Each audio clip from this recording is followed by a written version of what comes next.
Hello there, and welcome to the show, and today I'm going to be talking about AEW WrestleDream 2025. This show took place on October 18th, live from the Chaffetz Arena in St. Louis, Missouri, with an attendance of over 6,100 people, which is 500 less people than the last time AEW ran a major event in the same arena, that being Dynasty 2024. Where did those 500 people go, I wonder? This show had the usual AEW problems of terrible storylines, terrible build, too many matches, a show that went way too long. It had all those issues. It genuinely seems like Tony Khan and the AEW creative team, they refuse to learn, and it's just a sad thing to see. In any case, let's talk about the show. Normally I would skip 0 Hour, but this time I am forced to talk about 0 Hour because a match from 0 Hour bled over into the main show. FTR and Jet Speed were brawling at the end of 0 Hour, and it bled over into the opening of WrestleDream, and I absolutely hated that. I hate when 0 Hour bleeds into the main show. No one cares about FTR versus Jet Speed. Jet Speed are complete jobbers. I don't know why this decision was made. Was there anyone so invested in FTR versus Jet Speed that they felt the need to have it carry over into the main show? I don't know why this match was carried over into the main show. FTR beat Jet Speed to the surprise of no one. Moving on to the actual show. Our opening match was Tekla versus Jamie Hayter. This was a grudge match. Everyone was banned from ringside. Tekla made her debut, which was botched by the AEW production team attacking Jamie Hayter. They've been feuding more or less ever since May, and to me this was definitely a Dynamite or Collision match. I did not care. There is nothing to care about regarding this match. AEW hasn't told us who Tekla is. Jamie Hayter is the definition of buried. And also, nothing was on the line. It's not like the advantage to Blood and Guts or anything like that was on the line during this match. There was nothing to care about. That being said, this was a fine match. Closing sequence, Jamie Hayter delivered Haterade for the win. I mean, I don't really care. This match just existed and it occupied some time on this show. Following that, we had Jurassic Express versus the Young Bucks for $500,000 of Tony Khan's imaginary money. I hate these big money matches. A match for essentially imaginary money on the line. This has become one of the most overused, dumbest, and most ridiculous gimmicks for AEW. They've done this in the past, but they've run this gimmick into the ground during 2025. The amount of big money matches we've seen this year is absolutely ridiculous. That being said, to me this was easily the best match of the night. I thought this was an incredible match. I loved the entrance of the Young Bucks. I thought it was hilarious with the insufficient funds and a detailed breakdown of their transactions and the AI voice playing over. I thought their entrance was hilarious. Jurassic Express's entrance with Tarzan Boy playing and the crowd singing along, always a great entrance. Luchasaurus got a great pop, still mega over, and hopefully he gets that proper singles push and that win over Christian Cage to wrap up that storyline. Like I mentioned, to me this was easily the best match of the night. This match had some great sequences. Luchasaurus delivered a super kick, inverted chokeslam, another super kick, and an assisted arm drag. Jurassic Express hit a combination tombstone cutter for a 2 count. Jurassic Express hit a springboard doomsday device for a 2 count. Jurassic hit the TK driver, Nick Jackson made the save. Luchasaurus hit a chokeslam, Jack Perry hit a poison rana, and the closing sequence, Jurassic Express hit the countdown to extinction for the win. Countdown to extinction might legitimately be the best finishing move in AEW right now. This was a great match, and to me this was easily the best match of the night. After the match, Jurassic Express offered a handshake. The Young Bucks refused. Jack Perry offered them money. Then the Don Callis family came out to attack Jurassic Express. The Young Bucks leave the ring. Kenny Omega comes out to make the save. Kenny Omega and Jurassic Express stand tall. Kenny Omega was initially booked to face Andrade on this show. However, those plans were cancelled because of Andrade's contract with AEW and the whole situation with WWE, which has been a complete circus. After that, Kenny Omega, he paid respect to Antonio Inoki, and that was the end of the closing angle of this match. Like I mentioned, to me this was easily the best match of the night.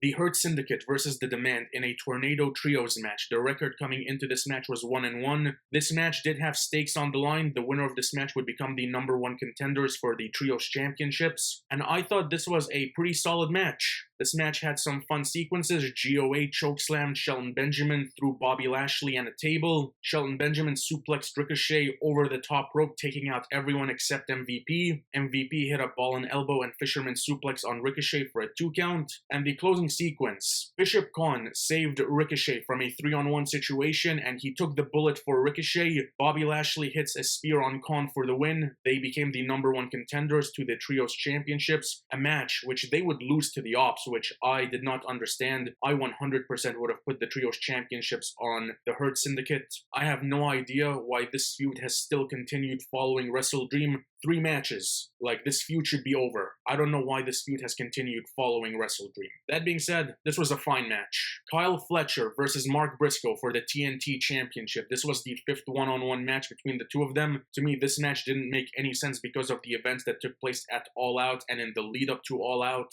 To me, this should have been Kyle Fletcher versus Kenny Omega for the TNT Championship, and Mark Briscoe should have challenged Hangman Adam Page for the world title. I don't know why they felt the need to book Kyle Fletcher versus Mark Briscoe again. As illogical as that was, this was still a very good match between the two guys. Kyle Fletcher and Mark Briscoe are great. However, Kyle Fletcher was not losing the TNT Championship to Mark Briscoe. The highlight of this match, in my opinion, was the following sequence. Mark Briscoe hit a J Driller, and he got a 2 count because of the rope break. Following that, Kyle Fletcher hit a low blow and a brainbuster and got a 2 count. The crowd was going crazy for this, and Don Callis was losing his mind on commentary. Mark Briscoe is mega over, and he 100% deserves to be a champion in AEW. Fletcher hits a lawn dart, running kick, apron brainbuster for the win. Kyle Fletcher retains the TNT Championship. Not really surprised by the outcome. This was a very good match between the two of them. However, it's just, there was nothing to invest in. Following that, Chris Statlander versus Toni Storm for the AEW Women's World Championship. I thought this was a pretty good match. Personally, I felt the Fatal 4-Way match from All Out was a lot better, but to me, this was a pretty solid match. Chris hit a Michinoku driver for a 2 count. Chris hit a 450 splash for a 2 count. Tony hit Storm Zero, got a 2 count. Chris hit Saturday Night Fever and then turned that into a submission. Toni Storm was not giving up. She refused to quit, and Chris Statlander had enough, and she hit another Saturday Night Fever for the win. Chris Statlander beat Toni Storm, not really surprised by that, and that is because after this match, Mercedes Moné came out, and she had the title of Ultimo Moné. Mercedes Moné came out with 10 championship belts, none of which mean anything. And then she cut a promo basically confirming this match at Full Gear for the Women's World Championship. Mercedes Moné will 100% become the AEW Women's World Champion at Full Gear. Mercedes Moné is leaving Full Gear as the AEW Women's World Champion. This belt collector storyline that they've got going on with Mercedes is complete garbage. We don't know what these belts are, which promotions they came from, who she beat. We don't know anything about these championships. Chris Statlander, I really feel bad for Chris. She's been in AEW for over 5 years. Finally the Women's World Champion, and it's just going to be a transitional reign. I will be shocked if Chris Statlander wins at Full Gear and is still the Women's World Champion after Full Gear. The match between Chris and Tony, I thought it was a pretty good match. However, the Fatal 4-Way at All Out was better in my opinion. Mercedes Moné's open challenge. Mercedes challenged any champion to a champion versus champion match. The challenge was answered by Mina Shirakawa, the interim Ring of Honor Women's Television Champion. The concept of interim champions in professional wrestling is absolutely ridiculous. It is one of the dumbest concepts in professional wrestling. If a champion is injured, vacate the title, crown a new champion, and book a match when the injured champion is ready to go. Red Velvet is the Ring of Honor Women's Television Champion, but she hasn't wrestled a match since June 20th.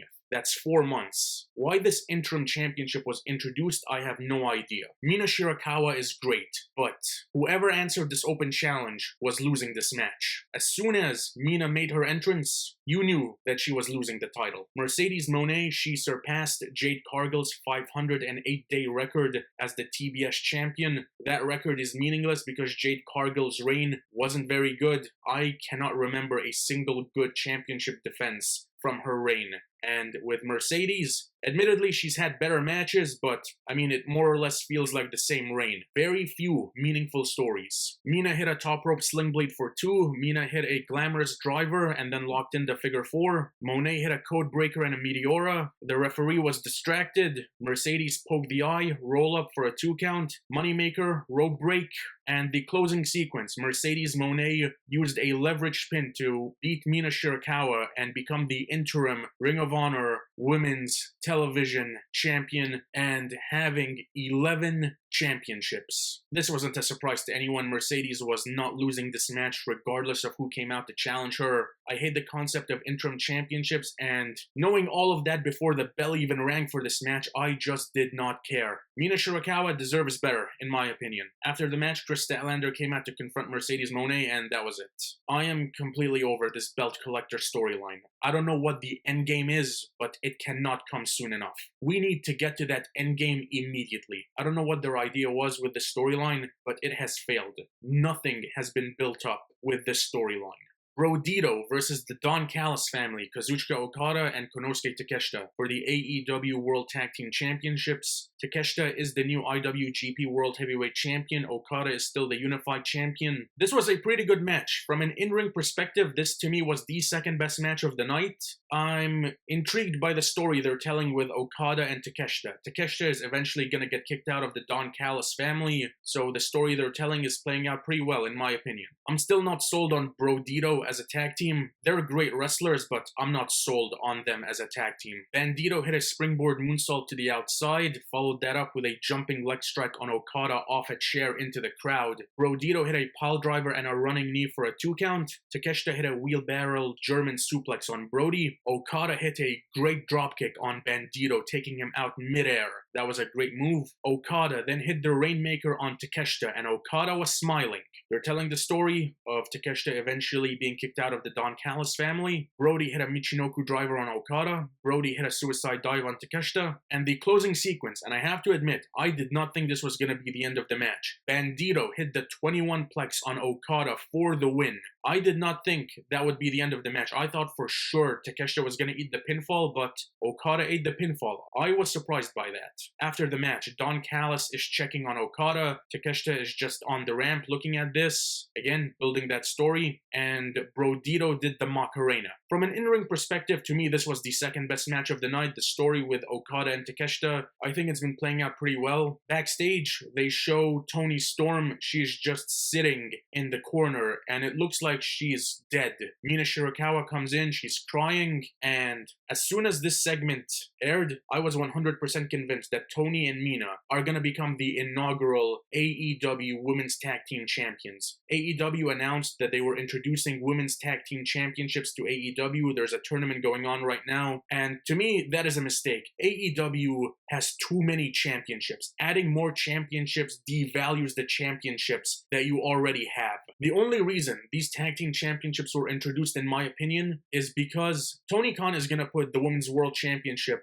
on Mercedes. She's going to be the world champion and the TBS champion, and she's not going to lose anytime soon. So the other women on the roster need something to fight over, and that is why these championships were introduced. That is my opinion. Mina and Toni, they are going to become the AEW Women's Tag Team Champions, in my opinion. AEW's tag team division, the Trios Championships practically mean nothing, and the tag team division is the weakest it's ever been. How they see these issues and think Women's Tag Team Championships are a good idea when they've got 2 dead tag team divisions already, I just do not understand that. And speaking of things that don't make any sense, Hangman Adam Page versus Samoa Joe for the AEW World Championship. The story behind this match is one of the dumbest things I have ever seen in the 15 years that I've been watching professional wrestling. This has to be one of the dumbest storylines and one of the dumbest setups for a world title match I have ever seen. The story behind this match, I'm not even kidding here. There was a trios match with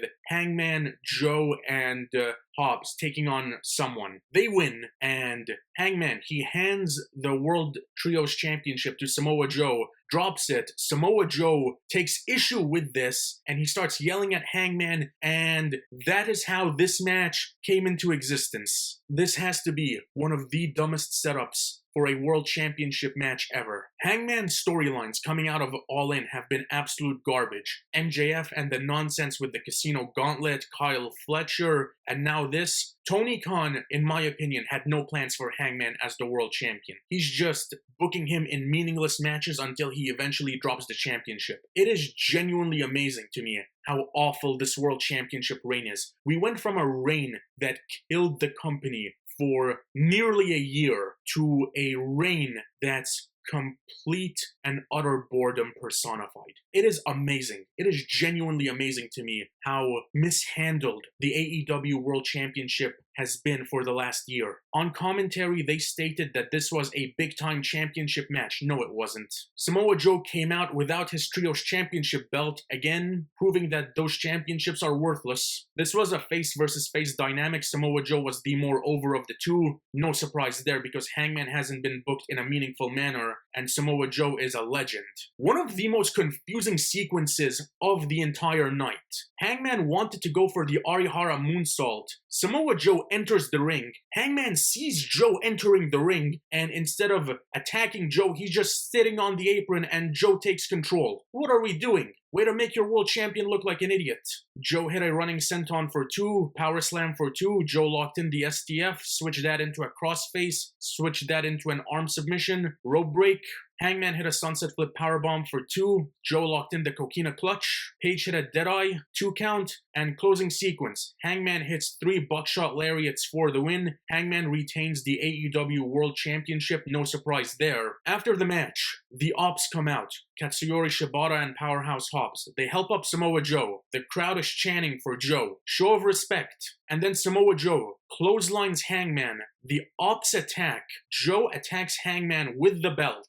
Joe hits a muscle buster on the championship belt. And then Medical come out to check on Hangman. Why the Ops turned heel from a storyline perspective makes no sense. The only reason this was done was to get another match at Full Gear. There is no story here. Samoa Joe effectively was forced to turn heel so that they could get another match out of this, and to create the illusion that there is somewhat of a storyline here, which there isn't. This is just creative laziness on behalf of Tony Khan and the creative team. Also, they booked themselves into a corner here. Samoa Joe turned heel. If he loses at Full Gear, he is the ultimate loser. He has to win the World Championship in order to justify this heel turn and have it be meaningful. Also, if Samoa Joe won the World Championship at WrestleDream, would the Ops still come out and the heel turn still happen? The setup for this match was garbage. This match did not feel like a World Championship match that belongs on pay-per-view. This, at best, was maybe a Dynamite main event.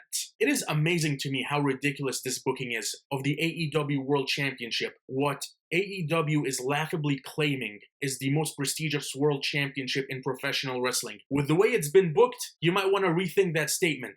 And that is unfair to Hangman and Samoa Joe. They are great wrestlers, but the booking, both of these guys are so much better than this garbage. They deserve better than this. Following this, Mercedes Moné officially challenged Trish to a match at Full Gear, and we head into our main event, Jon Moxley versus Darby Allin in an I Quit match. I feel like a broken record saying this. The Death Rider storyline is complete and utter garbage. It is the worst storyline in AEW company history, the worst storyline in professional wrestling right now, and quite possibly the worst main event storyline in recent memory. Before this match started, Excalibur stated that there was a sense of dread over the arena. Let me tell you something, Excalibur. The sense of dread has been looming over AEW ever since this garbage began in 2024. This is the worst storyline in AEW company history, and the fact that it is still presented as the main event storyline is baffling. There is no logical explanation as to why the storyline should have continued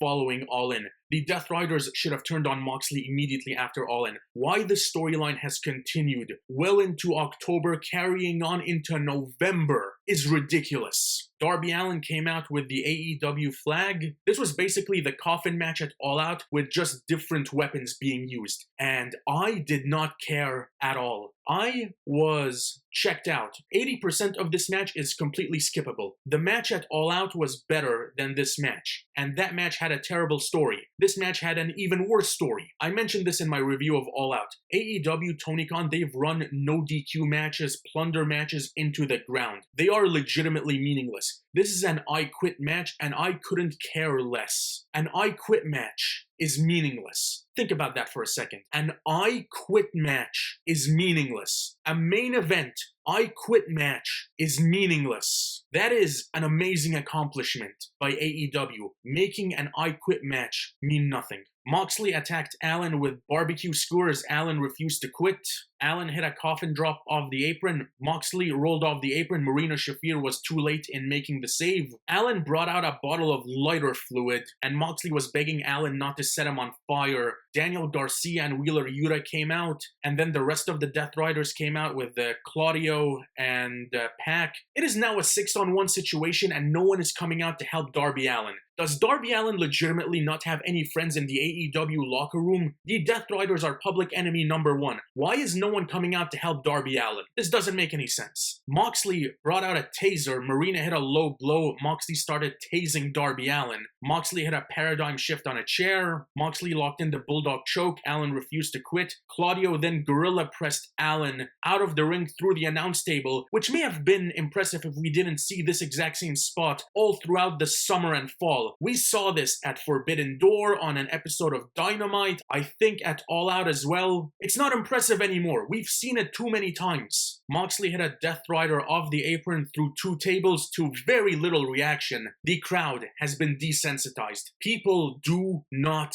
care. I do not care. Darby Allin, of course, refused to quit. Moxley was arguing with the referee. And then the Death Riders brought an aquarium into the ring, filled it with water, and Jon Moxley attempted to drown Darby Allin. This is the level that we've sunk to. This is what AEW has to do in order to generate interest and get people to talk about their shows. This was unnecessary, this was not needed, and I still cannot believe that we saw this. After this, the lights went out, Sting came out to make the save. He started attacking Moxley with a baseball bat, he shattered the aquarium. Sting attacked Claudio and Pac.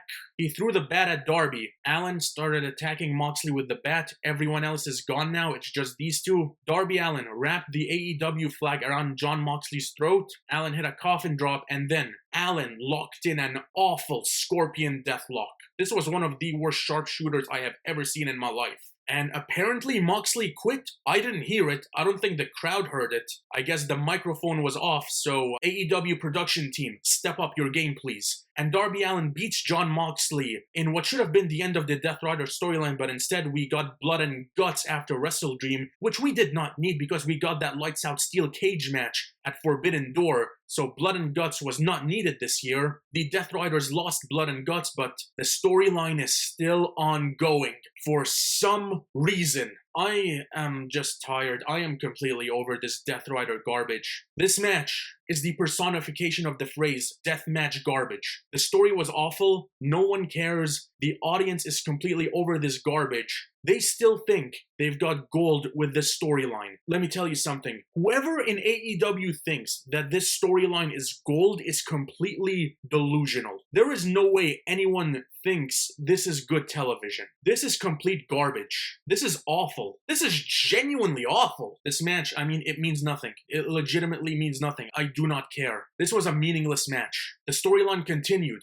Moxley said I quit, apparently, but the storyline has continued and the Death Riders are still following him. What have we accomplished here? They lost blood and guts. Moxley tapped out to Kyle O'Reilly of all people. Is the end in sight? Are we gonna end this garbage? This storyline. I thought it was over at All In. I had hope coming out of All In, but this storyline still continues to kill AEW. In any case, that was WrestleDream 2025. In all honesty, minus Jurassic Express versus the Young Bucks and Brodito versus Don Callis family, this show felt pretty mid. AEW does not produce bad professional wrestling, but the storylines. If the audience does not care, doesn't matter how good the in-ring work is. Story is everything, and AEW continues to fail at telling stories. That is all for today. Thank you so much for watching. Be sure to hit like and subscribe if you enjoyed this video. You can follow me on Instagram at Saeed_2000, and I will see you on the next video. Till then, Take care.